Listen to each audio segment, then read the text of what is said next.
નમસ્કાર મિત્રો, recently honourable apex કોર્ટે એટલે સુપ્રીમ કોર્ટે એ વસ્તુ ક્લિયર કરી દીધી છે કે સેક્શન 479 ઓફ BNSS જે છે એ 1 જુલાઈ પહેલા પણ રજીસ્ટર થયેલા કેસીસ હશે એને લાગુ પડશે.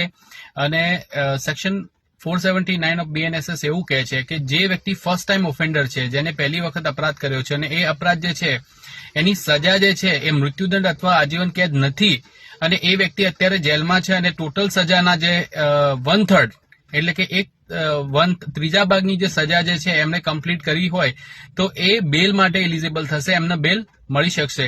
તો ઘણી વખત જે લોકો 10 વર્ષની સજા હોય અને 3 વર્ષથી જો અંડર ટ્રાયલ કે હજુ ટ્રાયલ ચાલુ છે અને 3 વર્ષથી જો એ લોકો જેલમાં છે તો એ લોકોને બેલ મળી શકશે.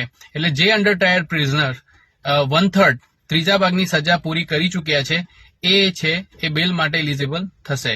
આ વિડીયોને વધુમાં વધુ શેર કરો, લાઈક કરો, કમેન્ટ કરો. જય હિન્દ, જય ભારત.